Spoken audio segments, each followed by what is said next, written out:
Welcome to my budget deck channel where I try to make decks as cheap and playable as possible, so if this is something you'd be interested in, then why not subscribe.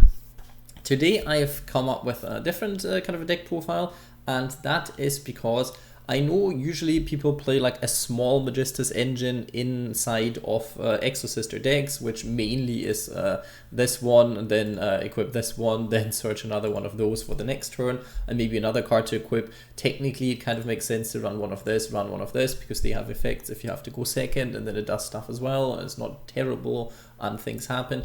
But I thought I have not yet made a deck profile that really includes the new Magistus Synchro Monster, but this time I kind of wanted to make a deck that focuses on both playstyles and brings together spellcasters from all kinds and creates a deck that has multiple different options. And I'll be rating the deck. This is a new thing that I'm doing. If you want to skip ahead, then you can do this as well. I'll be grading how good I think the deck is in 3 different categories. But first of all, I'll be doing some of the combos, I want to say, and the card by card, obviously. So start right off with Ash Blossom and Joyous Spring. Obviously you get this card basically for free in the master packs, and you want to be running hand traps in case you have to go second. Crowley 3 off, because this card is quite good in this deck because we run quite a high counter of spellcaster monsters, and technically this card can help you if your plays get somewhat disrupted, especially Infinite Impermanence and Effect Veiler can be somewhat annoying in this deck, and this card can make it happen that stuff still happens afterwards. You get disrupted. In some ways it doesn't help, especially if you draw it and no other spellcaster, then that is a bit annoying. But I think we run like 22 spellcasters if we also count things like Exosister Pax, for example. So usually you should have one in your hand. If not, then that's just very unlucky, actually. Zoroa is the card that you might know from other Exosister decks. I decided to go for Tin Goldfish, but this card has a bit more depth to it. But if you want to really utilize that depth of this card, you'd have to play like an extra card in your extra deck that's another super rare, so I decided against that in my other deck profile. But this one, it makes actually sense because you can actually recycle the extra deck monster, and the extra deck monster actually does stuff for the Magistus playstyle as well. So this is why I include this one. This one does a lot of stuff. You want to make sure that you send stuff to the graveyard before with Crowley, for example, so you can get the most value out of this card anyway, because you can special summon stuff from your hand or graveyard.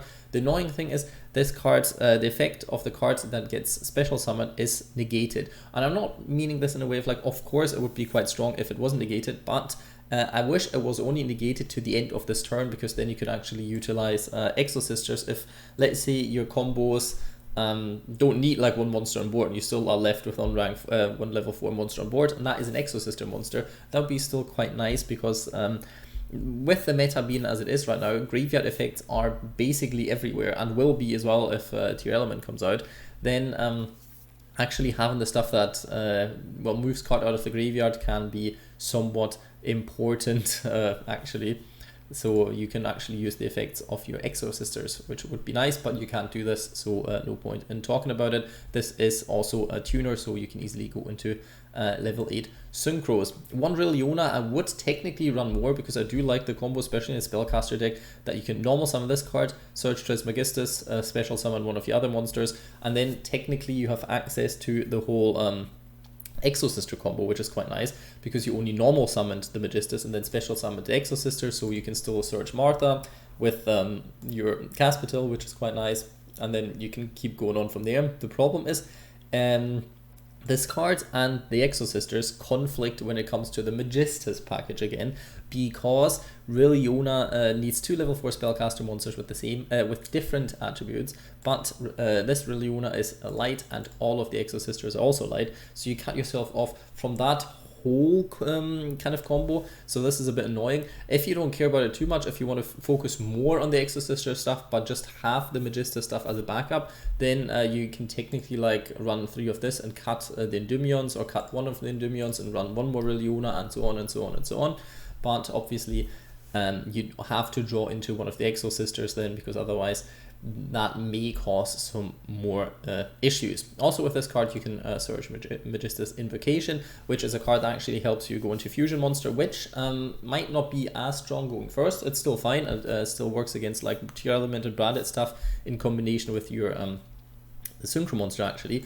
But the good thing about this as well, having this card in your deck, is that it does stuff going second, and this is something where I felt like Exosisters in a budget way, with not lots of hand traps, kind of suffered a little bit because they didn't have that many plays, and if your opponent had already established board, there wasn't all that much you could do about it. So this variant adds a bit of going second strength to it. So does Endymion. I only ran this card at 2 because I felt like the deck got kind of monster heavy, and that's something that you don't necessarily want in a deck that has like 1 or 2 combos and then needs to be kitted out with some spelled trap negates or some kind of other stuff that helps, like hand traps. So I want to keep this as small as possible. But this card, first of all, does stuff going second. The whole Magistus engine does stuff going second in comparison to lots of the Exosister things. And it can start your combos if you draw this one and another spellcaster, because then you can go into Artemis. With Artemis, search Crowley, discard, and then you can go into at least your combos for your Magistus, which is quite nice. So you have that at your disposal as well. Also with you have spell trap card destruction with Nina Ruru, and you have monster negates with Rilliona if it's if you go second and you need to clear some stuff. Exosister Elis, very nice. You can special summon it if you control an Exosister monster. That also counts for the link monsters. So if you already have this card in hand and you have Caspital, then Caspital can search you like other stuff like Martha, and you can summon Elis still. If you have this one on board in one other level 4, then you can search Elis. Then you can go into like another rank 4, and then you can go into your big one, your Magnifica, because then you have 2 rank 4 Exosister Exis monsters on board, which is also quite nice. So there's that. And technically you could be running the whole number F0 Utopic Future, Utopic Draco kind of combo, that what you played before in Exosisters. But this one right now is just technically a bit of a weaker version of Exosisters Magnifica, so at least a different version. It's not necessarily always weaker, but a lot of the time it comes down to not being as strong. So I felt like this made sense like this, but obviously you can decide on what ratios you want to be running in general. What else do we have? We have the Exosister Stella, obviously, because you can special summon one Exosister monster from your hand, get your Exosister place started. But annoying if you start with this one and no other Exosisters, because this deck lacks a bit of consistency in the Exosister department in comparison to the other one, because we only run 1 Pax, we only run 1 Martha, and we don't have the pot of prosperity. So there's that, can be a bit annoying, but most of the time you will be fine with this one. We have Exosister Irene. Does stuff as an Exosister monster, that's basically all it does. And we have double Sophia, because this card draws. This card's quite nice. You could bump it up to 1 if you want to, and cut one of the Irenes, for example, but because it's obviously a bit better from the effect, but it's a super rare, so I wanted to keep it as small as possible. Martha, very nice card. We only run it at 1 because technically you don't need more, because you can only do the very good Exosister combo once anyway. If you want to double down on the Exosister stuff, then you have to run like, I think, double of Michaelis, for example, and possibly double of Magnifica, and you can cut like one of this, and you could cut one of this, and you technically could be playing 2 Marthas as well, so you can keep doing the combo. But for this specific deck, 1 is enough because you can search it easily, and then you can just combo off from there, and you don't need the second one, because in the crackbacks you technically still have the Magistus place, which is quite nice as well. What do you talk about this one? A fusion for spellcaster monsters, which is well, all of the monsters basically besides Hash Blossom. So yeah, there's that, very helpful. Don't want to max out on it. You can cut it down to 1 if you want to, but I feel like especially going second, this card actually does stuff, so I like it at 2. Don't have to run it at 2, because you obviously don't want to be drawing 2 of this, because then it does basically nothing. Trismagistus, very nice card, because it also works with Exosisters, and a less known effect that sometimes comes in handy. The first time each Magistus monster equipped with an equipped card would be destroyed by battle each turn is not destroyed. Would be nice if it was also card effects, but obviously we can't have it all. And technically you can, if you for some reason draw like 2 Magistus monsters and your Exosister combo, but you don't want to go into the whole Martha play, then you can sack this card and special summon multiple Magistus monsters with different names from your hand. It doesn't really come up all that often, but technically it can. Usually it's more of effect for pure Magistus, if even. Forbidden Chalice could go in second, could go in first. Budget card, Forbidden Droplet, kind of the same because you get it for free nowadays. 1 Theurgy because you can do some combos with Rilliona. If you search it with Rilliona, then equip your Artemis and you have another spellcaster in hand, then you can get Crowley and then that starts your Magistus plays. So I quite like this. Technically, in the grind game, it can happen that the second effect comes up and you can put stuff in your extra deck, so this becomes like really strong, but this is not really what this deck is about. So don't waste your ultra rare or super rare slots in the extra deck on like specific cards for this effect unless you already have them anyway. Exosister Pax, very nice, can search you one Exosister card, so that's very good as well. If you already have your Exosister combos, then you can still search the spell trap. If not, then you can search Martha or one of the monsters. Technically you want to max out on this, but yeah, budget wise 1 is okay, it's still fine. Exosister Arment, very nice card in this specific version, because sometimes you will be able to end on just Michaelis, and then Michaelis can search this one, then you can at least go into Gibrine the next turn. It's a bit annoying because you lose Michaelis' effect, but if your opponent can't clear Gibrine, then you can still next turn possibly go into Magnifica and then possibly go into Michaelis again, summon it off of the effect of Magnifica, so there's still that. But yeah, obviously not as good as usual. Another card to mention, Exosister Carpe Diem. This card is very good in pure Exosisters, but in this variant not so much, because a lot of the time when you draw it, but then you go into your Magistus combo, this is just a dead card in hand. Not necessarily like Arment, because Arment, you can still go into one of your Exosister Exes actually, and then use Arment if you want to rather do this one. So this card is less dead than this one in your hand, so I just try to eliminate like as many bricks as possible. But obviously the card in Exosisters isn't as bad as it seems, because you can chain block and stuff, so it's quite good actually. We run Triple Lost Wind. This is kind of the slots what usually like this and Forbidden Chalice, where you basically be playing like Triple Ash Blossom, Triple Maxi, the classics. Yeah, Lost Wind, very good card in the grind game. If you go first, sets itself back from the graveyard, can be super nice. Also, you can get rid of one of them for 1 Exosister Returnia. I wanted to keep it below 9 super rares. If you don't want to be running Varum, then you can put in 1 Returnia as well if you want to keep it that cheap and you don't want to be crafting this card. Or if you already have this because you already play Exosisters anyway, then yes, this card is better than running Triple Lost Wind, so run one of this instead of one of the Lost Winds, for example. Infinite Impermanence, same reason as Ash Blossom. Exosister Vadis, I did decide to go for Vadis over Returnia, mainly because of the graveyard shenanigans that's happening these days. So this is quite nice, gains you quite some resources, but obviously you can swap them as well if you already have this one, or if you would prefer to play Returnia, because Returnia obviously does a lot more as well. It's actually quite a strong card in the deck. Then you can get Vadis, run Returnia, and you basically have the same outcome. The only difference is if you go into the Magistus package, but you drew into Vadis, Vadis actually does stuff on your opponent's turn.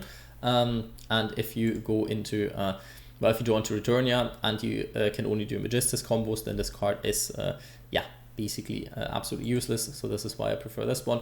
You have to watch out though, for the rest of this turn, after this card resolves, you cannot special summon monsters from the extra deck, which doesn't really matter if you use it during your opponent's turn, because obviously Magistus don't really have effects that special summon from the extra deck during your opponent's turn, so no problem here. And 1 Solemn Judgment, because spell traps can be annoying and they're very blowouty, so it's a bit of an issue. For the extra deck, double the fusion. Sometimes you want to go into the fusion, and sometimes you want to equip the fusion because of the effect of Zoroa, because Zoroa's effect makes it so your opponent can't activate effects of equips that you have of the different types, which is quite nice. It sounds really strong, but in the end this card basically dies to any like impermanence, kaijus, whatnot. Like it has basically no protection besides some battle protection from either Trismagistus or from Varum, so there's that.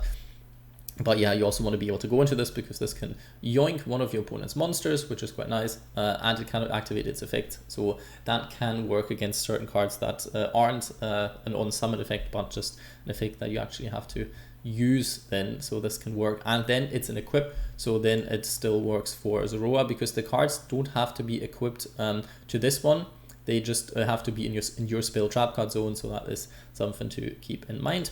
This one can be nice as a field wipe and can be nice as battle protection if you equip it.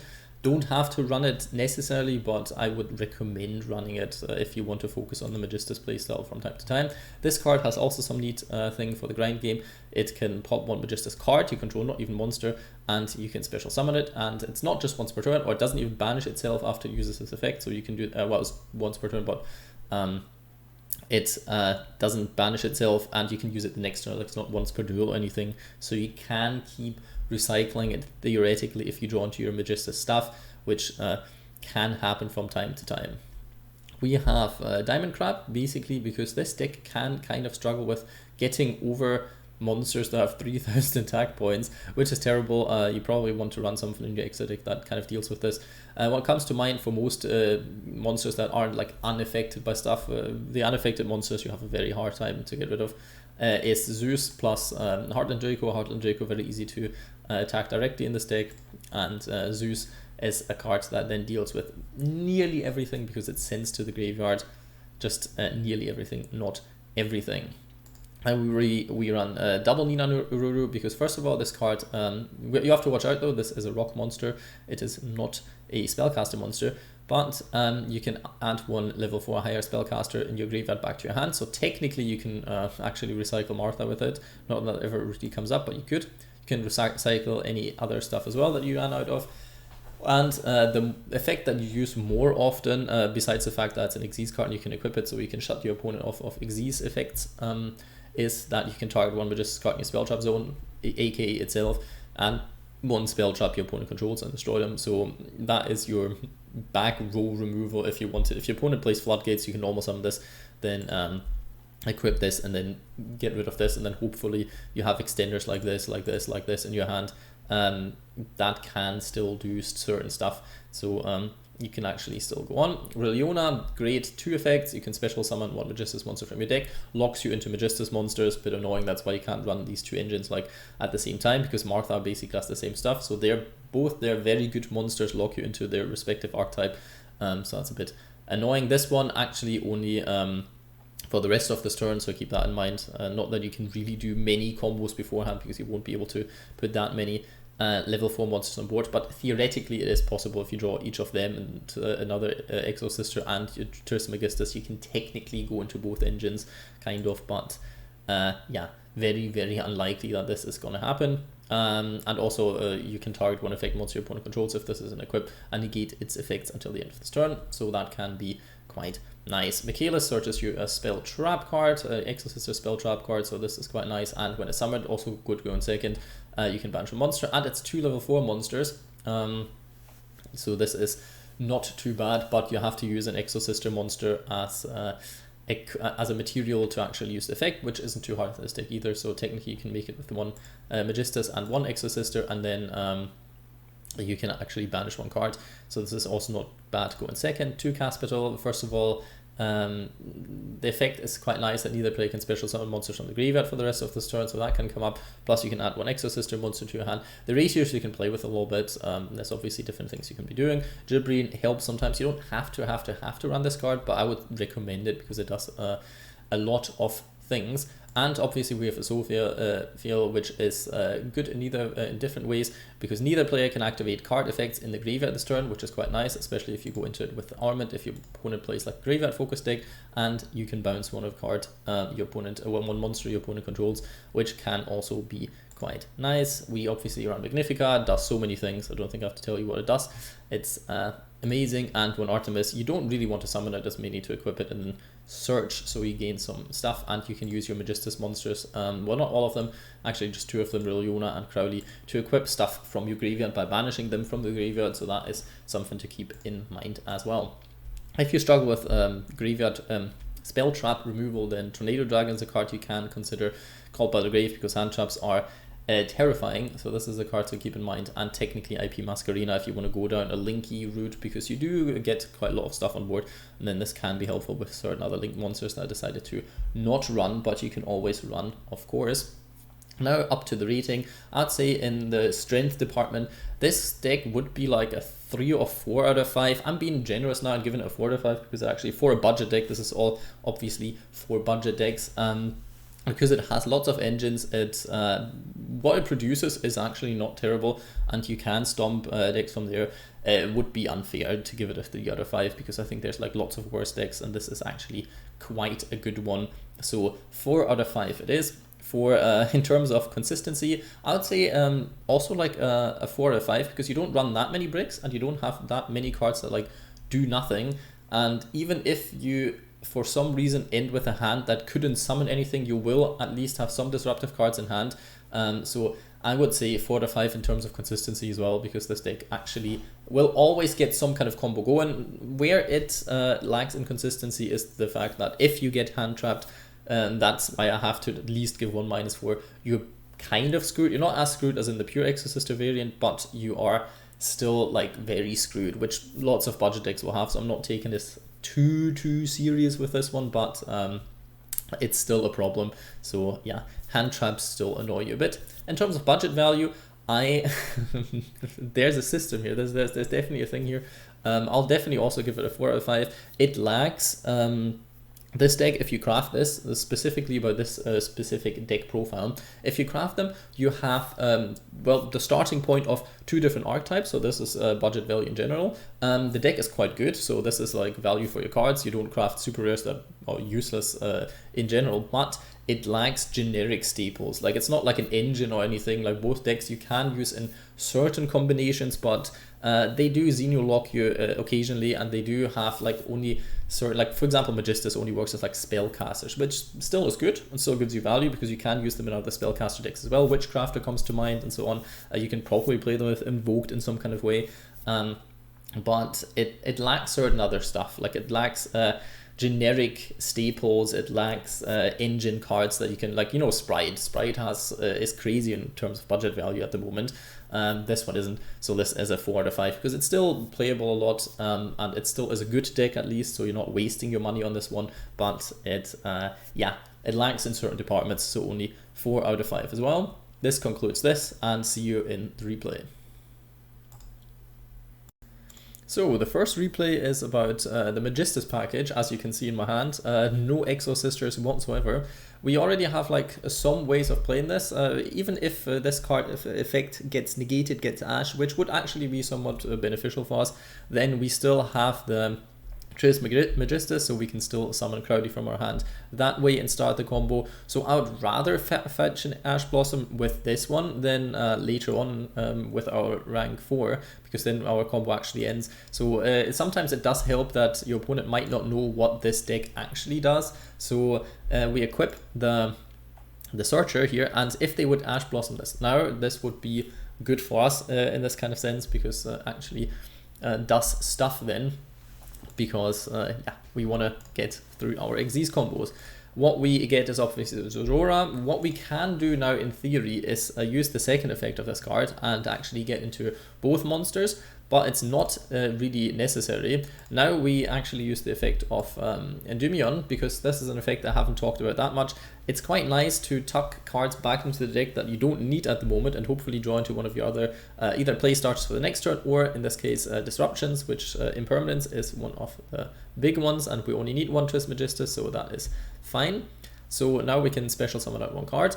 I decided to actually go for the 2, and they then hit me with Maxi, which is, yes, usually a big problem. Luckily we have the one of Ash Blossom, but you can see this would have drastically changed our turn, because then I would have probably only gone into the Synchro Monster and just stopped at this point and hoped the Synchro Monster with the 1 equip and the Impermanence is, well, 2 equips actually is fine, which against a lot of decks it would have been, but yeah. Gladly we had the Ash Blossom, so we actually can go into the full combo, which is Rilliona, now that we already had 3 of the other ones, can actually summon out the other Rilliona. The other Rilliona now can get you Magistus Invocation, which is quite nice. Now we activate the effect of this card, and here is where I make a small mistake, because I think the optimal play would have been to equip the other Exes monster that we have, which is Nina Ruru.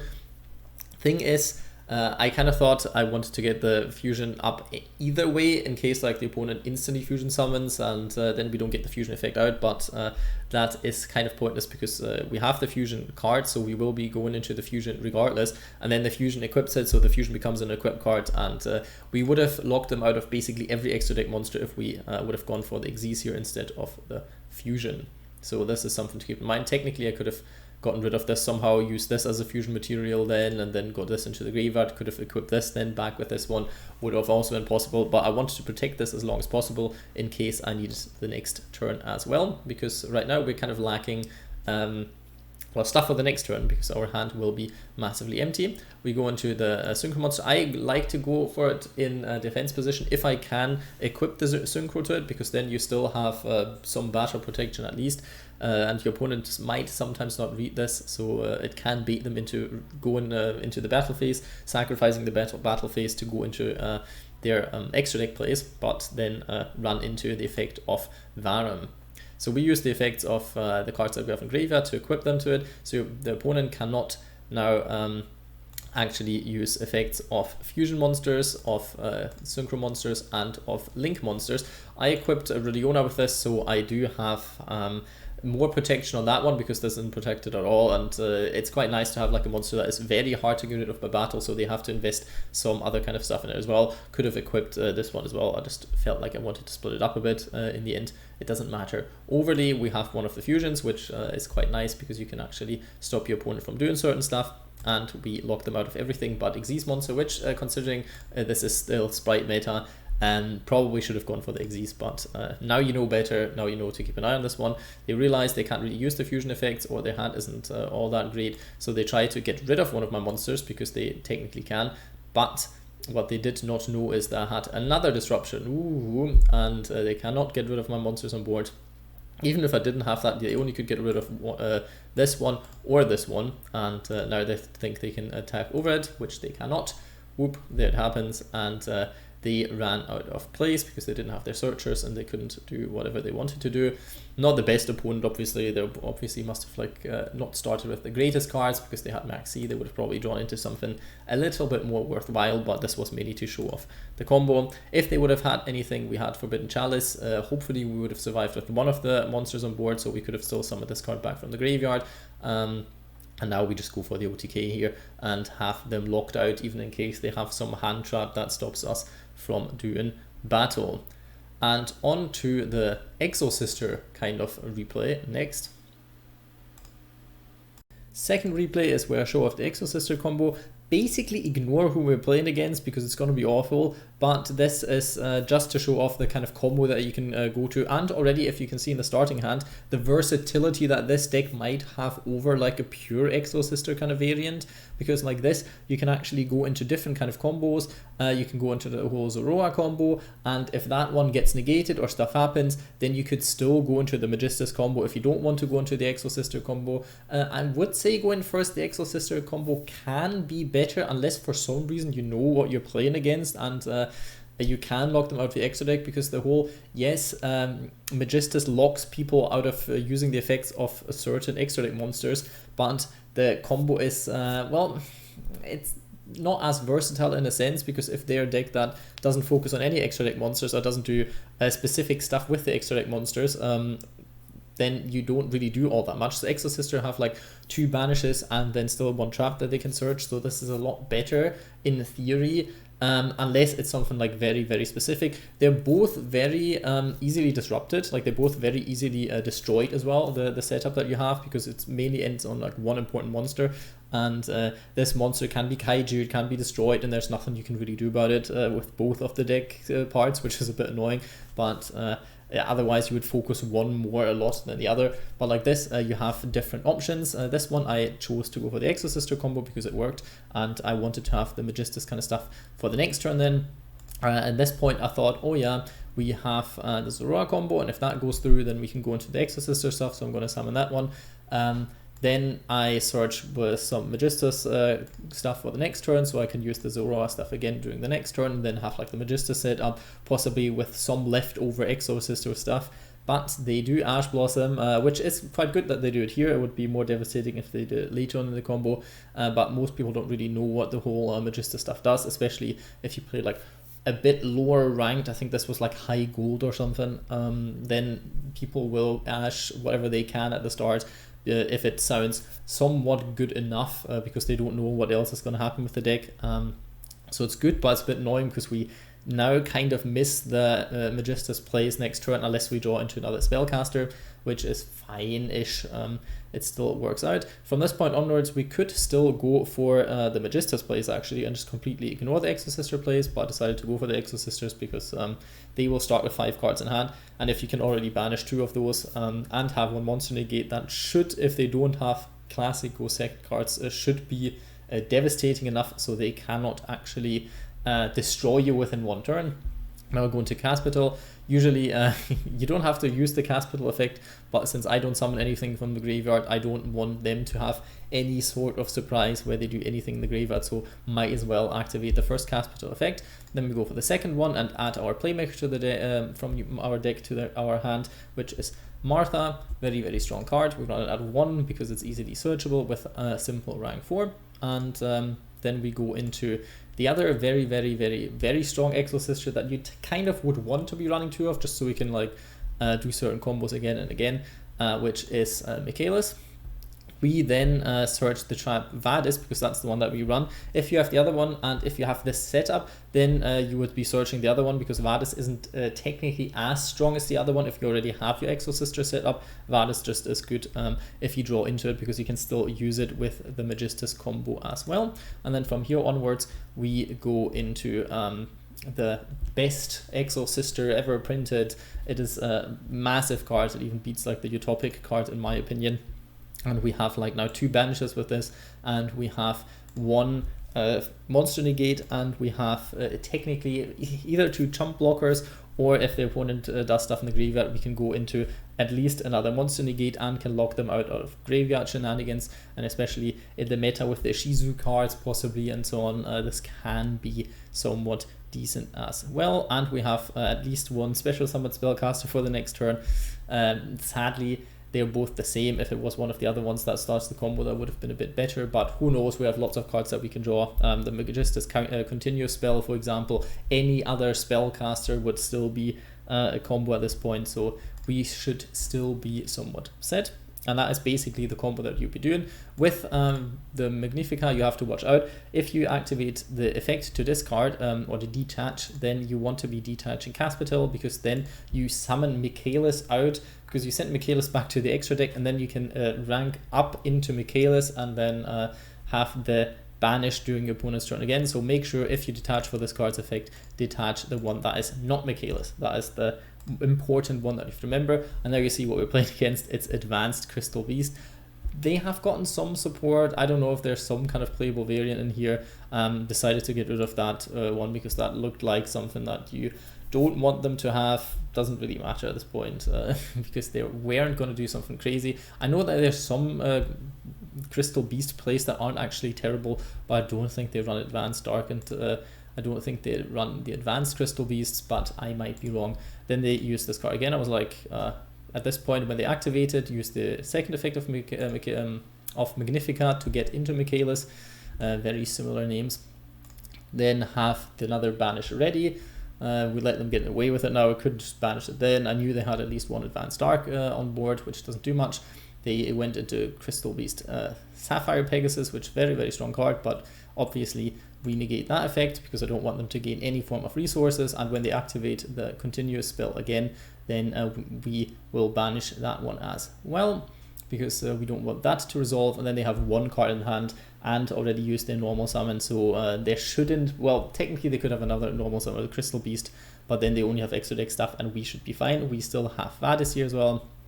In the end, that is what happened, but you can see some other decks would have fallen to that as well. Yes, of course, there's like Strongo second staples, there's more hand traps, there's Kaidus, there's whatnots. You'll have to be dealing with this anyway, so that is where the deck kind of crumbles a bit, and that's where lots of like budget decks crumble a bit, because there's blowout cards that you just can't be doing that much about. It is what it is. But you saw these are the two options. You saw we could have gone into the Magistus place the next turn because we like the Exosister stuff to do it again and again, because the Exo deck is more budget friendly, so we do not have the same combo again, but then we can just switch to the other one, and sometimes that can be a bit of a surprise to opponents because they think they know what you're doing, but you're actually doing something completely different, because most people will assume you just run like the Magistus pack for going into the whole Exosister combo. You don't actually think you run a Magistus deck as well, so that can be very interesting. Hope you enjoyed the deck profile. Leave a like, comment, subscribe, but most importantly, I hope you have a good day.